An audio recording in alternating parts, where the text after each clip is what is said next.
All right, all my Detroit Piston fans and all my Detroit fans, all my Motor City Sports Talk fans, make sure you guys go check out Piston Mike. We got him over 100 followers, so make sure you check him out. Everything Pistons, man, he gonna hold it down and do his thing, just strictly on the Pistons thing. You know, I got the Lions and Pistons, but man, we always trying to help people get their channel up. Let's get them to 200 next, 300 next, 400 next, 500 next, and let's get them all the way to a rack so you can start making that bag. Appreciate you guys. Make sure you go over to Piston Mike as you see it on the screen. Let's get them to 200, then 300, then 400, then 500, and the whole shebang. Peace. All right, man. They're saying the Pistons highly likely to stay put and draft Cade Cunningham, the #1 pick. Let's talk about it. Check out Detroit Pistons Talk playlist. Hit that thumbs up video, thumbs up button, share the video if you like to, subscribe if you haven't. All right. It says according to Kevin O'Connor of The Ringer, citing league sources, the Pistons are now thought to be content on standing pat to take Cade Cunningham with the top pick. Houston would love to select Cade Cunningham, 6'8" playmaker for Oklahoma State, but league sources have emphasized in recent days that it's highly likely the Pistons will stay put and take Cade Cunningham. All right, in my opinion, man, that ain't no bad thing. You know, I just don't like the idea of Killian and Cade playing together. That's just my opinion.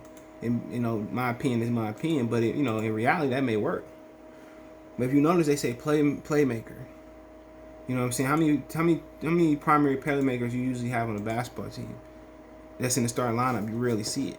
You know, unless Killian become I remember they said I want to play Killian at the 2. People forgot that quote. Dwayne Casey said he wanted to play Killian at the 2, and I'm like, man, he don't have no 2 qualities. You know, you talking about 2 qualities? You talking about a true 2? You either gonna slash and get to the rim, finish at the rack. I mean, like Rip, gonna come off screens with Reggie Miller and catch and shoot. I mean, or we gonna give you the ball in the wing, you gonna be able to get your own shot. You know, and he checks none of those boxes. He's a spot up shooter. You have those. You had the spot up shooters, or maybe the spot up 2-3s of the world. We have some spot up shooters that, you know, just catch and shoot, and 3-and-D guys. He's already, you know, mature beyond his years playing defense, and that's one thing you like about it. But like I said before, man, even with him, he's a rhythm shooter. You notice when he get the ball, he want to take a step back. He not one of them dudes that's gonna spot up like Derek Fisher, Kenny the Jet Smith. He want to get the ball, catch a rhythm, take a step back, shoot the rock. That's what he want to do. So. So I just don't envision them working together, especially with Killian needing the ball. People say, okay, this, he's a 3, he's gonna post and shoot and stuff of that nature, man. With today's point guard position going, they coming off and pick and roll and making guys better. And you want to talk about Luka, LaMelo Ball, Trae Young, Ja Morant, Cade Cunningham can be that. Can Killian be that? Perhaps, but quite frankly, if you're talking fit, you say Jalen Green. Quite frankly, if you're talking overall talent, drafting talent regard position, which it should be that way, you taking Cade Cunningham. So, I mean, at the end of the day, would I be surprised if Jalen Green becomes a better player? No. We have situations in past drafts where I wrote some player's name off, and you're going to be like, what? They took him over. What? And that's just the way the game goes. That's just the way the game go, man. It's just, you look back at the draft for 3 or 4 years, you're going to be like, man.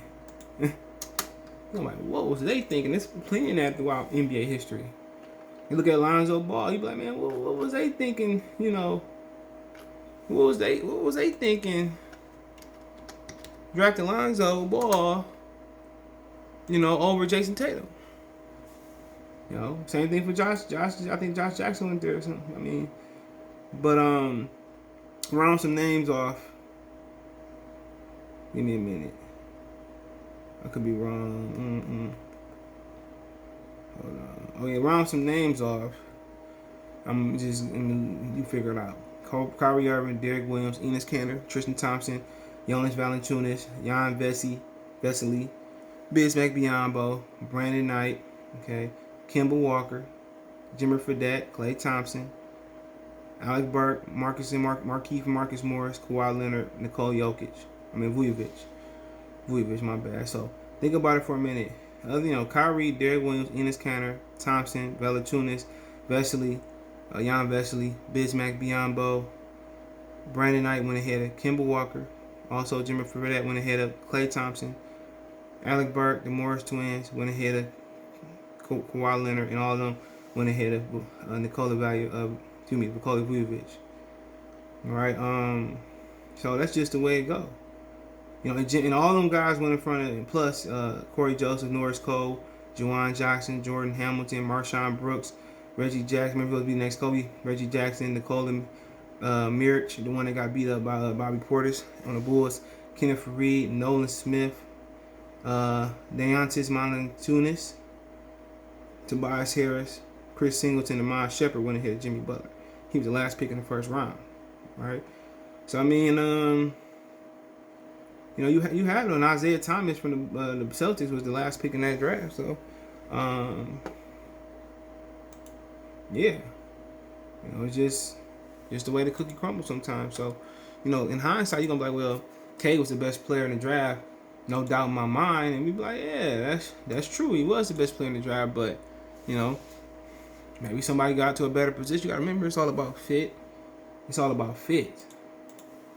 You know, it's all about, you know, if you put a delicate flower, a rare flower, and he ain't gonna grow.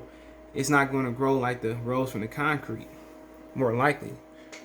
So I mean, you got to make sure you got the right situation. You know, you might have a hard coach that wants you to earn playing time, and historically, that's what the Pistons had, where you got to show me you can do it in practice to give me playing time, and you know, and that don't work all the time. You get a Middleton, you get Dinwiddie, you get Aaron Aflalo, you get Tayshaun Prince out late, so that ain't usually, you know, new school. You gotta let these dudes play in some capacity, and you know they perform on the floor. You know, you ain't gotta necessarily show me in the gym. You know, you got to show me. You got to show me now. Some guys are better in game players. Some guys are not, but. You know, we're going to look back in a few years, and, you know, people are going to have some opinions about positions in the draft. Some people might say, wow, Cade was far in between the best player in the draft. And like, well, what are they thinking? They took Green over Mobley? Man, what was they thinking? Well, Boatnight was the best in the draft for Keon Johnson or Isaiah Todd or Josh Christopher Joseph, whatever his damn name is. You know, it go like that. It sounds good. Some guys just are in situations in college where, or in G League or somewhere around the world, that they don't get to showcase their talents to the best of their ability. And then you also got you know, some guys that, you know, maybe the pro game, maybe a coach get in their head, and maybe the coaching is better at the next level. You know,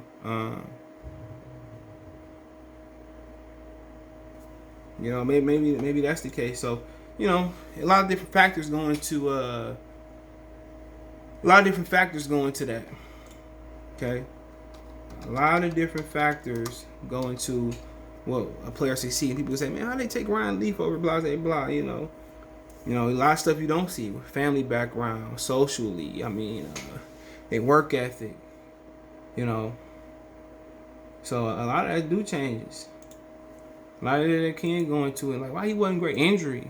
You know, somebody get injured at the top of the draft. Like, damn, you know. Blah, blah, blah, why he get injured? But yeah, you know, right now, Cade, it seemed like the far and wide consensus number one. I think was Hayden Green. He played in the G League, but also helping Green, he made $500,000. So he ain't got to take no advance from too much of advance from like the other players do from their agent. He made $500,000. Think about that. In 15 games, he made $500,000. So when the agent say, "Let me get that," you know, let me just give you $100,000 advance so for draft night or for how you training, man, Jalen Green can come out of his pocket and pay for that. So when he get his few million or whatever he get as a number 2 pick, when he get that million, guess what? That's his. He ain't got to borrow it. That's what people be doing. They, you know, they agents, they recoup that money. We get I don't know if they put obviously the agent. I don't know if they put interest on it, but they recoup that money. You know, they do something. You know, so you like, I'm that $500,000. You know, go straight to the agent when it's time to pay. You know, Green. He made $500,000. He made $500,000. So he ain't got to worry about borrowing it. But, you know, latest news, the Rockets are deciding between Jalen Green, and Jalen Suggs. Okay? Not even Evan Mobley. It says lead sources have said Houston is heavily leaning toward Jalen Green there, but there are some people in the Rockets' decision-making that's pushing for Jalen Suggs out of Gonzaga. Green potential as a star wing in this league has the Rockets focused, but the idea of Suggs grabbing the momentum at some point exists. Scouts and executives love his size at the point guard position and believe he can be a leader of a young rebuild, and that's cool. But one thing about him, his handles are whack. He don't shoot. He can't really shoot outside the paint. He got a good floater, but his handles are whack. You know, but he got good playmaking. So you got to worry about handling the rock. You got to worry about handling the. We got a point guard that got to worry about handling the rock. We got a point guard that got shooting issues. Sound, you know, with the shooting issues, sound like you describing John Wall. You know, he got a nice floater, he good defensively, got quick hands, can run, but he can't dribble. When you talking about the gap between Jalen Green and Jalen Suggs, it's the Atlantic Ocean. I like Moses Moody better than Suggs. I like Davion Mitchell better than Suggs. But Suggs, they gonna draft Suggs because of height, because of length. Somebody gonna take him cut, but he's a good player, you know. But shooting issues exist, dribbling issues exist, and decision makers, as all young players have issues with turnovers or, you know, primary ball handlers at a young age, that do exist. So, you know, there's gonna be some issues there. As far as that, there's gonna be some issues there, but hold on. There's gonna be some issues there, but I mean that's on them. But obviously, you look at what they need. They got Kevin Porter. He's a 2 guard. You know, so they need a point guard if they're gonna push John Wall. A lot of people saying, well, can Green play the 3? Yeah, you gotta get a little thicker though. So right now they need a point guard. They push for Jalen Green, that's on them. Jalen Suggs, that's on them. Then the Rockets, you know, they could use Jalen. I mean, they got Darius Garland. I mean, when you look at the fit, you're just talking about fit, not talent. Most teams draft off fit, not talent. You have an issue where the Pistons may be able to snag Jalen Green. Houston got a. If Houston go with Suggs, then Cleveland, they already got 2 guard and Darius Garland. You know, look at Toronto, they can use a 2 guard. You know, they did trade for Gary Trent Jr., but they can use a 2 guard, so he can possibly slide to 4. Orlando, and we just talking about on fit. I mean, 10 days, 9 hours, and 13 minutes away from the draft. But quite frankly, that is what it is. But we ain't too much a Houston channel. But hey, let me know what you guys think. Don't forget me on Facebook, Instagram, Twitter. You can reach out if you have a business question, inquiry, sponsorship, video request. Twitter's a faster way than Facebook than Instagram. I'll do a little bit, be on Instagram a little bit more. Want to make a financial donation? Cash App CJGood313. That's in the description. PayPal link there as well too.